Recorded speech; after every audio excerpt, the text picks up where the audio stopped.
اب ذرا سا پھر سندھ کی سیاست پہ آ جاتے ہیں. آپ نے کہا کہ اتحادی جو ہیں ان کو نہیں بنانا چاہیے تھا, حکومت خود بنائی جا سکتی تھی سندھ میں, اس کا کیا مطلب ہوا؟ دیکھیے ہمارے شہر کراچی یا سندھ کا جو اربن ایریاز ہیں ان کے اندر ایم کیو ایم کی جو حیثیت ہے سیاسی طور پر وہ کسی سے مخفی نہیں ہے, اور حکومت کے اندر شریک دو جماعتیں ایک دوسرے کے خلاف بیان جب دیتی ہیں تو سچ بیان کر رہی ہوتی ہیں, چاہے وہ اے این پی اور ایم کیو ایم ہو یا ایم کیو ایم اور پیپلز پارٹی ہو. پیپلز پارٹی نے فلور آف دی ہاؤس پر صرف ذوالفقار مرزا کی بات نہیں کر رہا میں, وہ جو سراج درانی ہیں جو لوکل باڈیز کے منسٹر ہیں انہوں نے بھی فلور آف دی ہاؤس پر تقریر کی ہے, چارج شیٹ کیا ہے ایم کیو ایم کو. ذوالفقار مرزا نے بھی کیا ہے, اس سے پہلے اور ایک دو وزیروں نے بھی کیا ہے. تو جب وزیر کی حیثیت سے اسمبلی کی فلور کے اوپر اپنے ہی پارٹنر کو چارج شیٹ کریں, 1 2 3 4 کر کے ان کو جرائم گنوائیں, تو جھوٹ تو نہیں بول رہے ہوں گے. یعنی کچھ نہ یہ پورا اگر سچ نہ ہو تو آدھا سچ تو ضرور اس کے اندر موجود ہوگا. اور یہ وہ بات ہے جو شہر کراچی کے اربن ایریاز کے لوگ جس کے وٹنس ہیں, جس کے گواہ ہیں. اس لیے کہ بھتہ خوری کا کلچر ہو, بوری بند لاش کا کلچر ہو, یہ تو ایم کیو ایم نے ایجاد کیا ہے, اس سے پہلے تو نہیں تھا. اب تو باقی فروغ ملا ہے اس کو کہ دوسری پارٹیوں نے بھی بعد میں سوچا کہ حکومت پر رہنے کا یہ فائدہ بھی اٹھایا جائے اختیار اور اقتدار کے نتیجے میں کہ بھتہ خوری بھی شروع کر دی جائے. لیکن جو ڈائمنشن اور جو مقدار بھتہ خوری کی, جو کوانٹم بھتہ خوری کا ایم کیو ایم نے ایجاد کیا جس پر عمل پیرا ہیں وہ کسی سے بھی مخفی نہیں ہے, اور آپ کاروباری علاقوں کے اندر جا کر اس کے بارے میں گواہی بھی لے سکتے ہیں.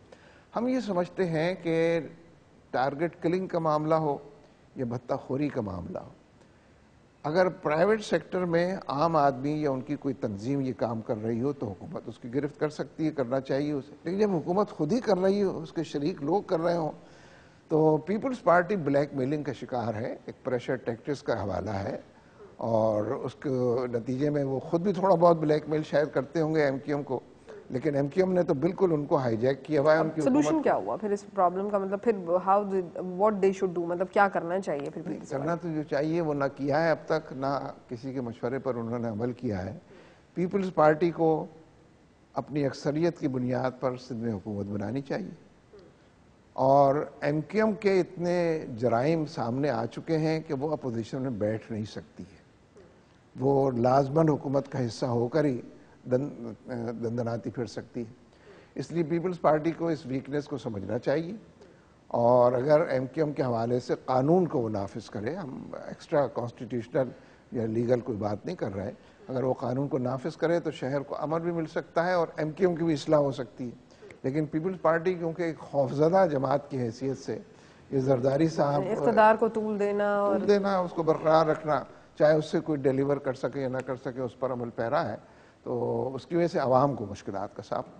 تو نون لیگ کے بارے میں کیا خیال ہے؟ اب جیسے کہ کل میاں نواز شریف نے بھی یہ بات کہی کہ جی فوجی کورٹس بنا دیے جائیں گے, اور مطلب وہ جو ایک سٹیٹمنٹ انہوں نے کل دیا اس کے بارے میں آپ کا کیا خیال ہے؟ میرا خیال ہے اس میں تو کوئی دو رائے نہیں ہے. ملٹری کورٹس تو قانون کا نیگیشن ہے, اس کی نفی ہے. میاں صاحب تو بڑے اینٹی اسٹیبلشمنٹ تھے, ان کے پاس ہی یہ سٹیٹمنٹس آنے کا کیا مطلب ہو سکتا ہے؟ کیا انہوں نے ہاتھ ملا لیا؟ میں نے تو کبھی اس بات کو وزن نہیں دیا کہ وہ اینٹی اسٹیبلشمنٹ ہیں.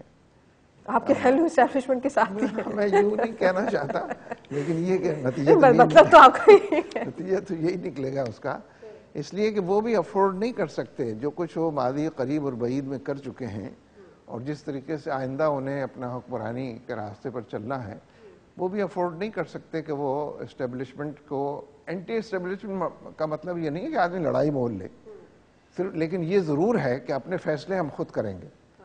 پارٹی وہ لوگ تو آپ جماعت اسلامی پہ الزام لگاتے ہیں, وہ کہتے ہیں کہ جی جماعت اسلامی جو اسٹیبلشمنٹ کی پیدا کردہ ہے, اسی لیے اقتدار میں کبھی نہیں آئی ہے. بہت شکریہ, بہت نوازش. ناظرین آپ نے گفتگو سنی جناب منور حسن صاحب کی, جو کہ سربراہ جماعت اسلامی کے. آپ کو میرا شو کیسے لگا؟ مجھے ای میل کر سکتے ہیں کب تک @dawnnews.tv. اگلے ہفتے تک کے لیے اللہ حافظ.